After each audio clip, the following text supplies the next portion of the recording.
35번째 테마 가처분 등기입니다. 이건 23, 24, 25 연속으로 출제가 되다가 한 지금 3, 4년 건너뛰고 있어요. 금년도에 유력하죠. 일단 가압류 등기 그래요. 그죠? 가압류 등기. 이 가압류 등기가 뭡니까? 그랬더니 이거는 금전 채권이야. 뭐라고요? 금전 채권을 보존할 목적으로 하는 등기를 가압류 등기 그래요. 그러면 가처분 등기는 뭡니까? 이런 얘기야. 이거는 금전 채권 이외의 권리, 그죠? 이외의 권리를 보존할 목적으로 하는 등기를 가처분 등기 그래요. 그러면 금전 채권 이외의 권리에 가장 대표성을 띠는 놈 권리의 한 놈만 얘기를 해달라면 소유권 이전 청구권이야. 이런 소유권 이전 청구권이 피보존 권리가 된다는 얘기야. 이거는 금전 채권이 피보존 권리가 되겠죠. 그래요. 이 가압류 가처분 등기를 묶어서 흔히 뭐라고 얘기를 하냐면 처분 제한의 등기 그래요. 뭐라고요?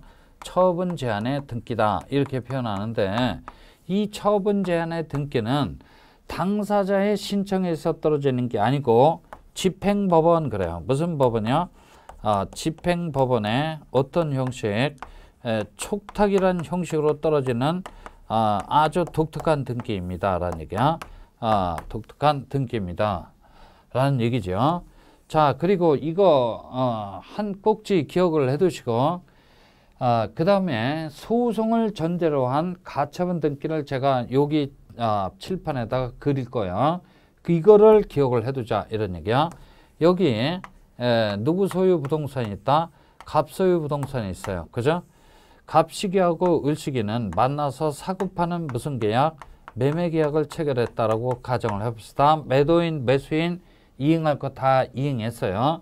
이제 매수인 을 앞으로 무슨 등기만? 소유권 이전 등기만 해주면 결제 끝이야. 소유권 이전 등기 신청 시 을 권리자, 갑 뭐가 돼요? 의무자가 돼서 둘이 같이 가서 공동으로 소유권 이전 등기를 신청하는 게 원칙입니다. 그죠?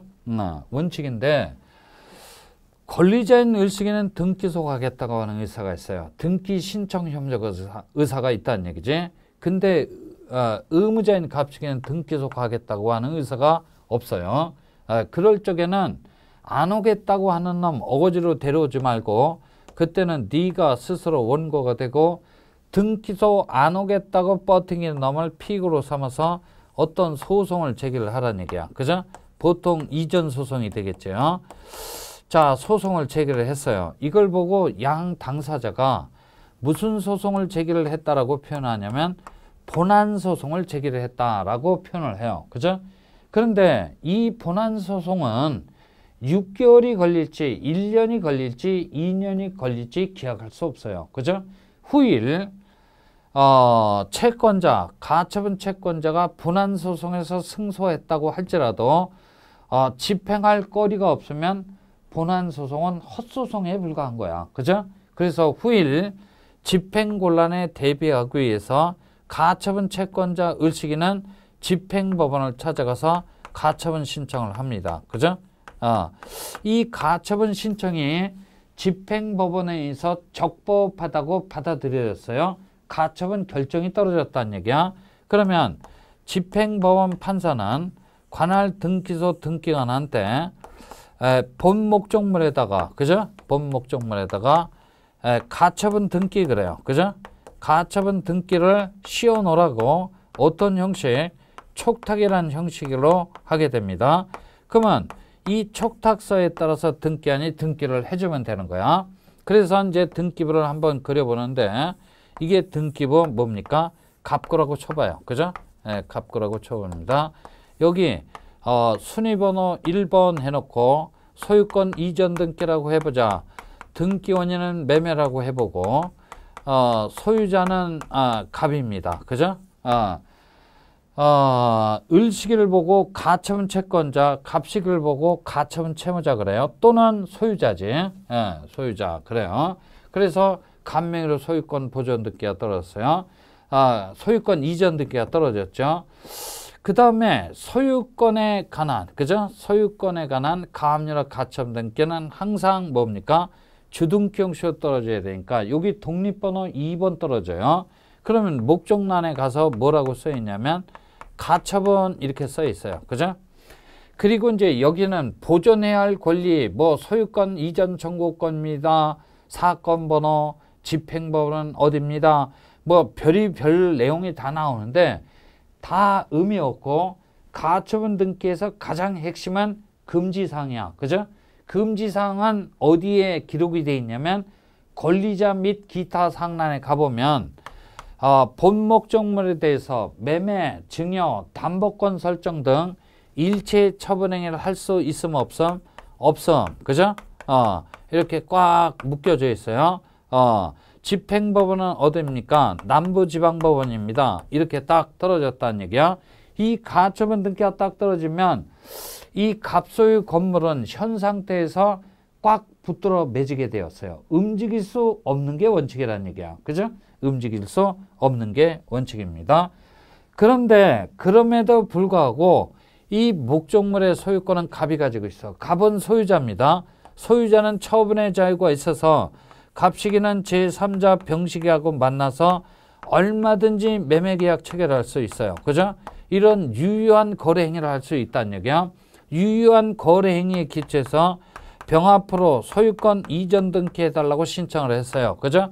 갑 의무자, 병 권리자가 돼서 둘이 같이 가서 공동으로 병 앞으로 소유권 이전 등기 신청했다라고 하면 이 소유권 이전 등기 신청은 적법한 등기 신청이기 때문에 형식적 심사 권한밖에 없는 등기관으로선 수리해 줘야 돼요. 그죠? 등기관이 나중에 가서 자기 손으로 다시 박박 지우는 한이 있다고 할지라도 신청 단계에서는 적법한 등기 신청이기 때문에 수리해 줘야 돼요. 해줬습니다. 그러면 여기 순위번호 몇 번? 3번 목적란의 소유권 이전, 등기 원인란의 매매, 권리자 및 기타 상란의 병식의 성명, 주소, 주민번호 딱 기록되어 있어요. 그러면 딴 거 다 빼놓고 2번 등기하고 3번 등기를 봤더니 2번 등기에서는 그러한 법률 행위를 하지 말라고 적혀 있는데 3번 등기에서는 그러한 법률 행위를 했다는 얘기야. 그러면 2번 등기하고 3번 등기는 상호 모순관계에 놓여져 있는 등기야. 이 모순관계를 누가 풀어줘야 돼요. 그죠? 그래서 누가 풀어주냐면 공신력 있는 대법원이 풀어주더라 이런 얘기야. 그래서 대법원은 가처분 이후에 제3자 명의로 떨어진 등기는 절대적으로 효력이 없는 등기가 아니고 상대적 무효의 등기다 그래요. 그죠? 상대적으로 무효인 등기에 불과합니다 라고 해서 우리 대법원은 가처분 이후에 제3자 명의로 떨어진 등기에 대해서는 상대적 무효소를 채택하고 있다 이렇게 표현해요. 그죠? 그러면 상대적 무효설이 뭡니까? 이런 얘기지. 이거는 요 간단한 내용이야.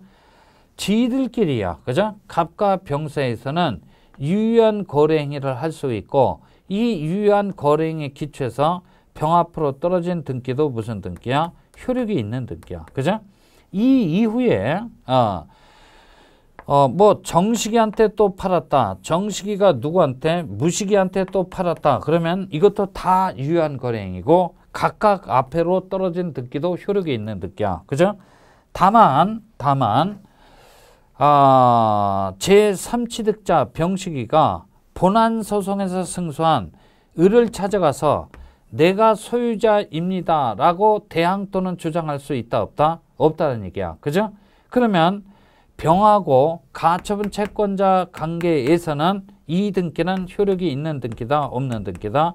효력이 없는 등기라는 얘기야. 지들끼리는 효력이 있는 등기인데 본안소송에서 승소한 가처분 채권자의 관계에서는 효력이 없는 등기야. 효력이 없는 등기라면 어떤 등기의 대상이 돼? 말소 등기의 대상이 됩니다. 이 말소 등기를 누가 신청합니까? 했더니 본안소송에서 승소한 가처분 채권자가 단독으로 말소 신청하더라 이런 얘기야. 그죠? 단독으로 말소 신청합니다. 자, 이게 가압류나 가처분 등기야.